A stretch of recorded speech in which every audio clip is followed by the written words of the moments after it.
Right, as promised many moons ago and never actually got round to, this is Shawnee Boy's stir fry, okay?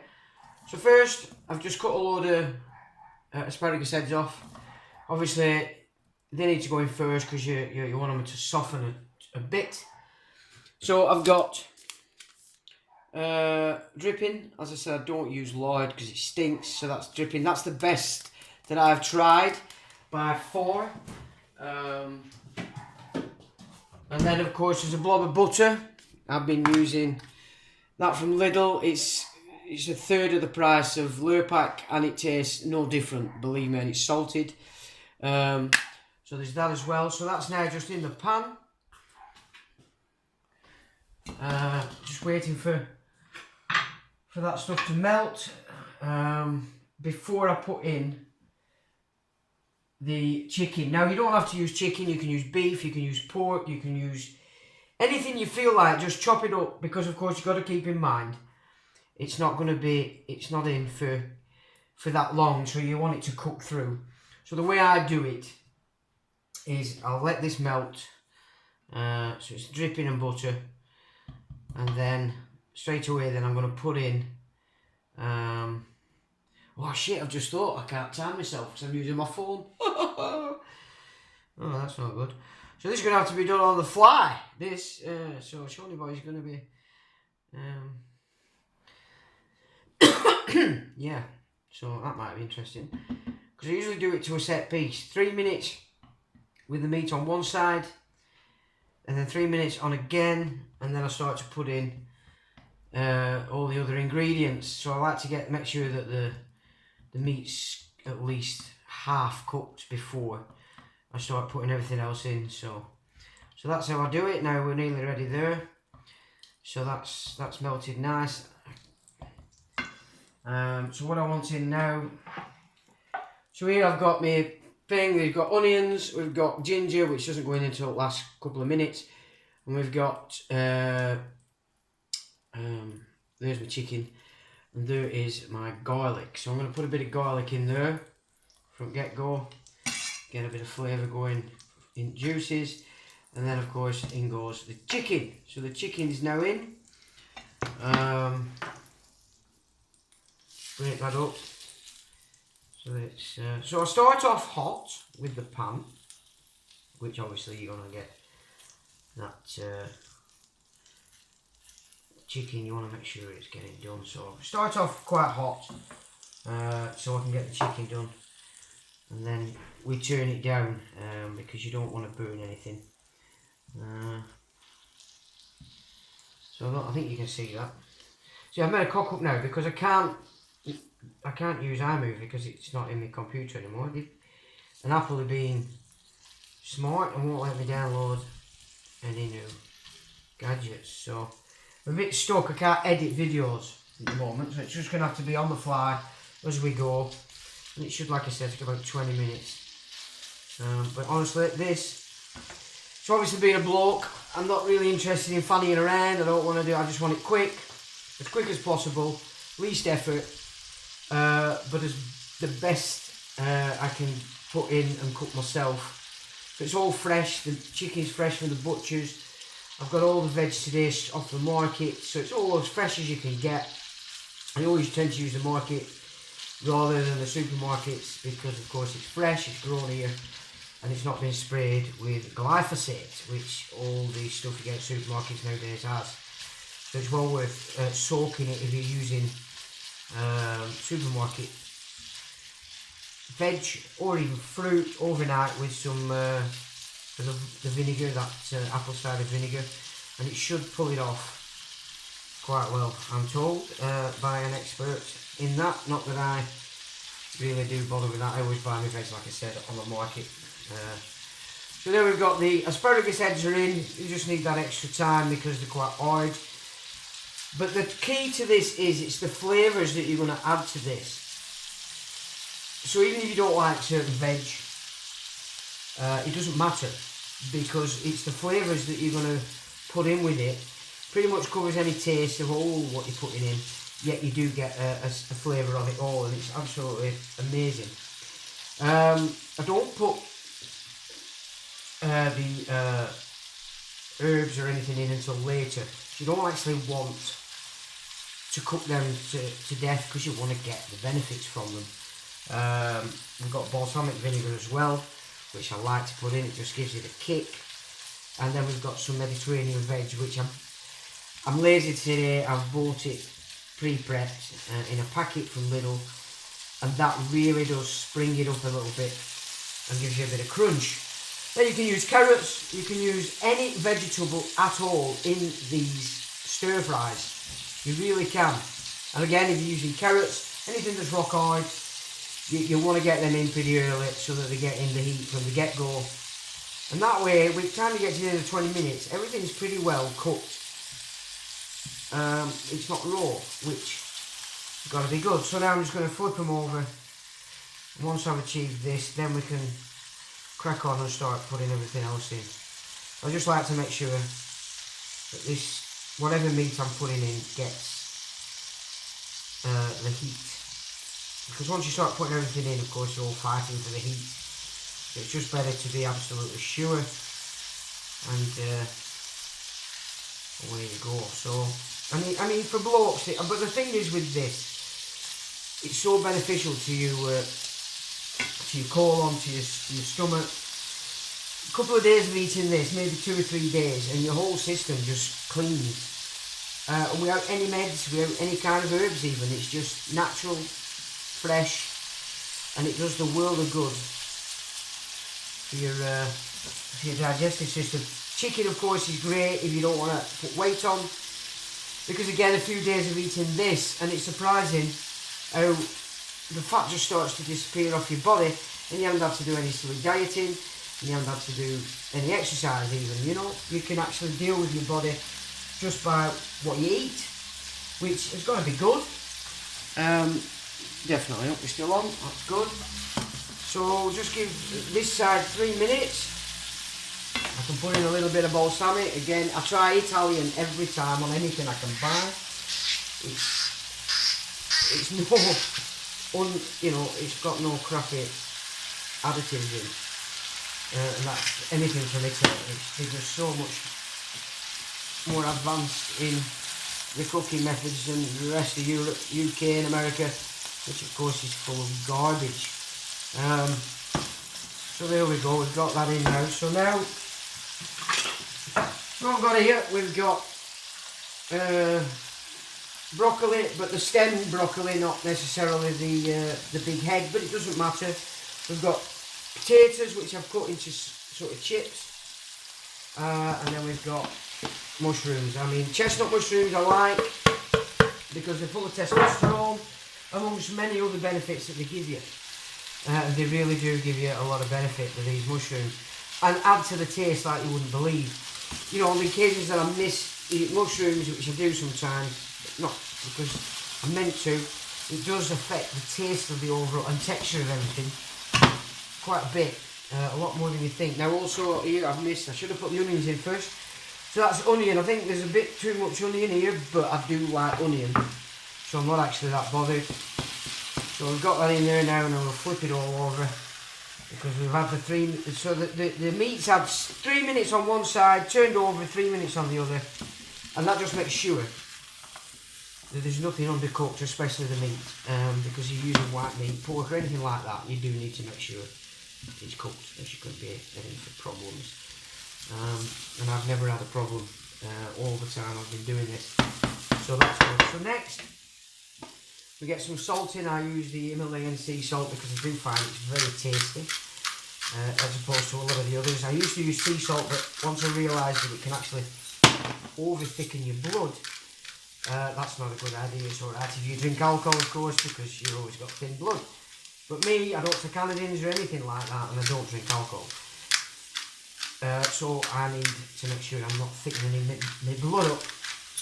Now and again I'll have a few Peronis just to thin the blood actually, and that works quite well. But that's really important that you get salt and pepper in early, because it's really going to affect the overall taste of this stir fry. So I think I can turn this heat down a little bit now, so we'll turn that down. We don't need to be red hot. And for the first time I'm going to try and cook this without using a timer. Let's see if I've actually learnt anything. Although it's been quite a while since I've done a stir fry, because I've just been born idle and I've been eating out, which I do enjoy because there's no washing up. So that's that. I'm going to put a little bit more butter in. Now people like to say olive oil, yeah, get olive oil, but we've got to be careful with stir fries because olive oil doesn't like to get too hot, and if it does it can become carcinogenic. So I never start off with olive oil. The next bit that we're going to do actually does have olive oil in it. And it's sun-dried tomato pesto. Now there's variations of this, there's hot, there's all sorts of different kinds. But I do find that the Filippo Berrio is the best.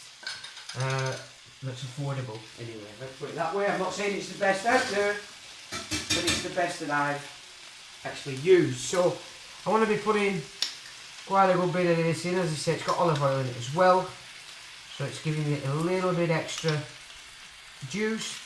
Because it's really important you don't run out of juice in these stir fries, otherwise they can start to burn. So, you know, if you're looking at it and it's looking like it... So I put about half in of this pesto, which really gives it its flavour. That goes in the fridge once you've opened it.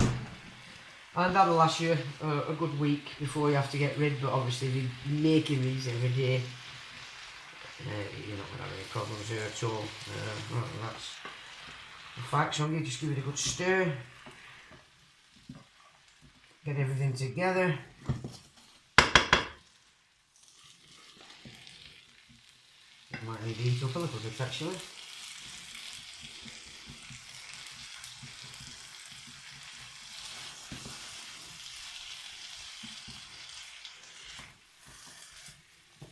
I got myself some new pans a few months ago. They're absolutely superb. I think when I was learning to do this at first, I bought again a really expensive pan.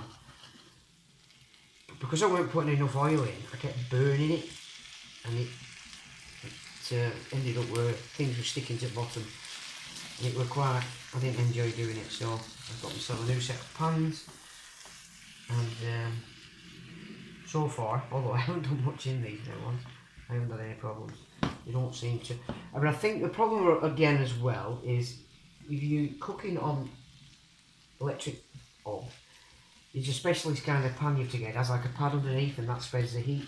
Whereas the one I'd got was, which I didn't know at the time obviously because I'm not Delia Smith and I'm a boy.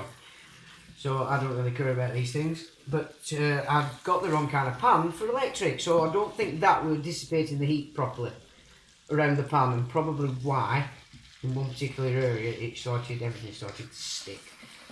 So that's in there, and I'm just thinking, have I forgot what I'm doing? Oh, right, now we need the rest of the garlic. We're not putting the ginger in because we actually want the ginger, we want to reap the benefits of the ginger, which is many. Inflammation, kills inflammation everywhere, kills stuff in your stomach. It's all round good egg. Is ginger, so you want to reap the value of it. So you don't want to overcook. Remember, as you cook, the more you cook, you're actually removing a lot of the goodness out of whatever food it is. So certain things you want to be putting in towards the end, and that way you really do benefit from every single ingredient that you're putting in this. And that's really good. That's got to be good. So it's coming together nicely. And it smells absolutely unbelievable. It really smells good. And let's put a bit of more balsamic in, and it really gives it a flavour, this, and a kick. And if you really want to kick on it, put it in towards the end, and it really does add to that, like a burny kick without the chilli kind of after effect. It's just instant, and it does make a good job of it. What else have I found? Oh yes. Croutons. Now these are a great thing to put in, but again, put them in at the end if you want them crispy. And I put them in at the end as well. But it's because you don't actually need any bread with this or anything else, which is what makes it healthy. You're getting so much goodness, and you're not filling yourself with wheat. and stuff like that, you know, with sandwiches and butts and all that, which, since I stopped eating bread many moons ago, as to the degree I used to do, I've definitely benefited from that, especially if you think you might have some kind of, you know, candida, which is yeast infection. It's always wise to limit the amount of wheat you're putting in your body, although I do like cake, which of course is wheat. So as I said before, you know, I don't panic and shit myself about stuff. I'm just very savvy that the least shit I put in my body and the best water I'm drinking all the time, which as you can see, the Evian for everything. And the cordial I've mentioned before in my videos, it's a temperance drink, so it's made of pure stuff, there's no nonsense in it. And that's Mr Fitzpatrick's that we get up here. It's actually local, Aslington, which is only about 5 miles, well it's not even that, about 3 miles away from here. And it's been going for a very long time, but it's established at 18.99. It's expensive, but you really don't need much in. That'll last me a week. And I drink a lot of water, so you don't need much at all. And there's so many flavours, it's ridiculous. But that's how now I haven't bought myself any, that's empty, because I'm now going to do a week just on pure water. You know, the dandelion of course and the burdock are both excellent for your digestive system. So a lot of what I do when it comes to eating or anything else outside of that as a supplement is always about keeping my gut in the best health I can, because of course most problems you get come in via your respiratory or straight into your gut. So if you're keeping that in good health, you are helping your machine, you're oiling it permanently, and it's going to last. It's going to last, and it's not going to bring any problems to you. Of course, everything, as I've said, alkalise your body. 175, which is essential if you want to keep off the cancers and fungus, etc. So that's those done. Now, just Mediterranean style veg, it's just really easy. You can prepare your own if you want, but like I said, I'm male and I'm lazy and I really can't be asked for the deal with Smith. So, and I just tend to give it a little chop while it's still in its box. Not whether you can see me doing that. It's got a bit of red onion in it, it's got peppers in it and tomatoes and such like. So now I'll put some of that in, get that in there. And this really does add to the flavours, although that's looking like it's not in the best condition, to be honest. Anyway, it will suffice for what we're doing today.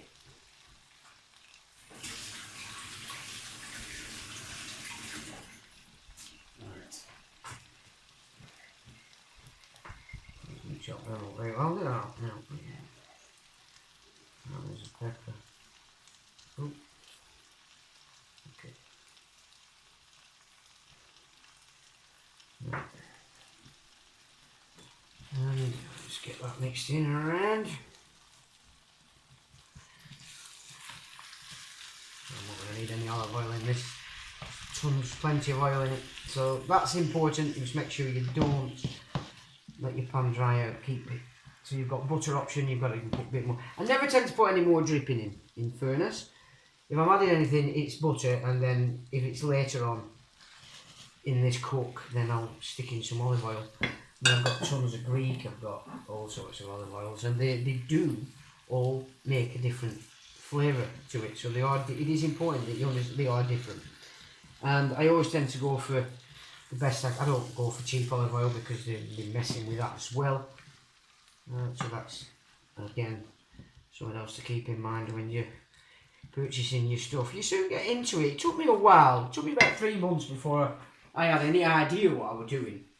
And then once you've got the cook together, it took me ages to sort of work out which herbs give which taste. But what I do is put a lot of them all in. I put tons of this stuff in. So now we've got some peri. Oh, I'll tell you what I missed. Now I have done this incorrectly. From the get-go, I usually put peri chicken in with the oil, and I forgot to do this. I put peri in with the oil. I put a little bit of cinnamon in. So I'm doing it now, but normally I would put that in at the beginning, so I have forgot what I'm doing. Chili flakes, again, just gives you the kick. You can put cumin in if you like. You can put turmeric in. Turmeric, though, of course, gives it a completely different flavour. It sort of takes over everything. Bit of ginger as well. So that's gone in now.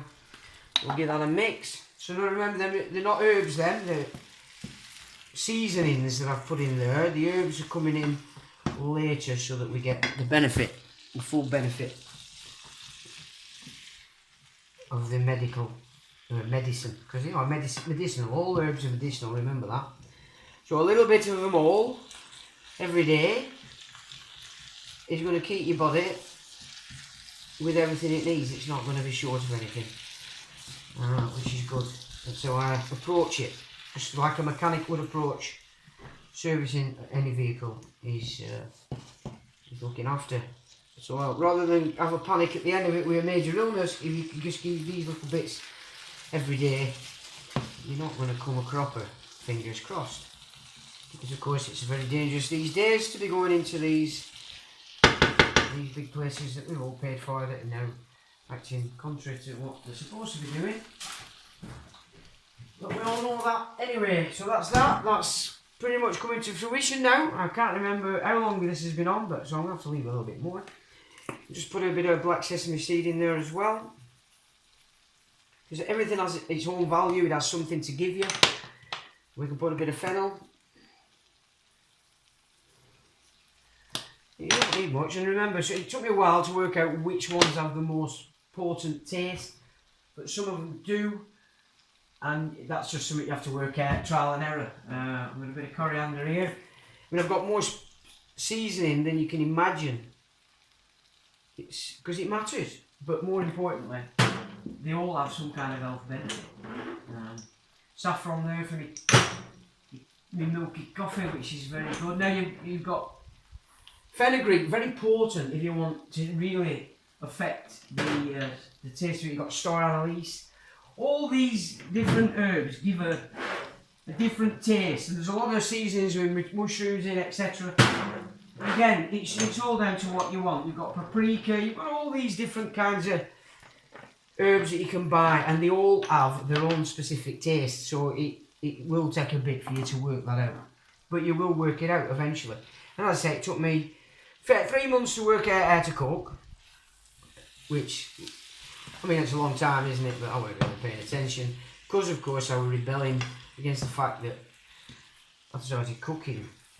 I did it anyway, and I'm glad I did, because it does make a difference. And if you're on a budget as well, so what's this cost me? This has cost me probably about, I think I spent £9, and that'll do me 2 sessions, 2 sittings. So we're not half a £9, you're not even talking a £5. And of course, that's, you've got all these already, of course, you know, if you to go out and start fresh, it's going to cost a bit. But if you're on a budget, there is no need for you to not be eating correctly. There's just no need at all. So we're on 23 minutes now, so I'm over my 20 minutes. Well, that's good.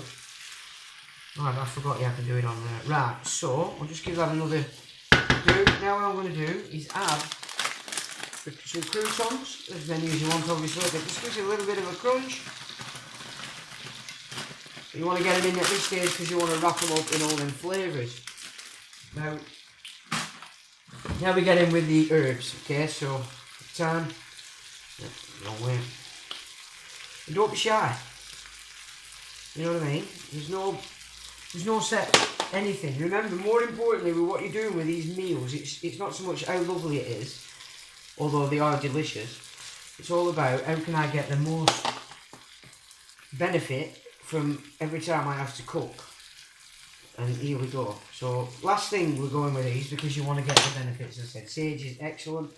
Now I usually put rosemary in as well in the oil because that has quite a pungent flavour, and if you get it in from the oil it coats everything. But I forgot. So I've got up there on this occasion, but it doesn't matter. And now, last is the ginger.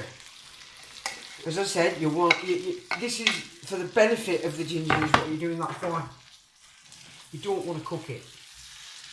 The more raw it is, the better it is. All together. This pan's are miles better. So that's another important part. Make sure you get the right pan for the job. What a difference. That is the best I've had to cook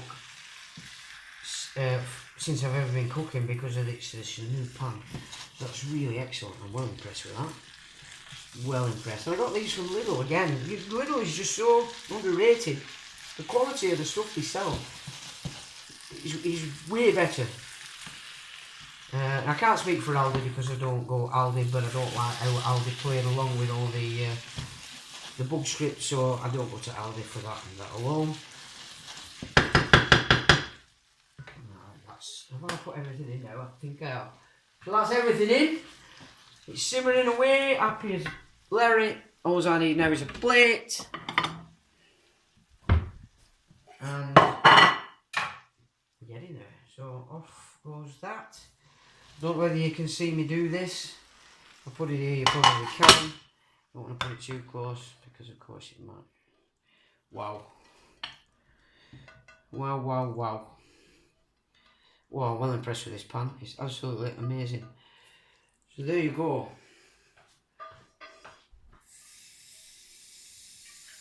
Just give that a wazzer. A bit of do it there. That's done. And there we have Shawnee Boy stir fry. Absolutely unbelievable. Alright chaps. And I'll say till the next time.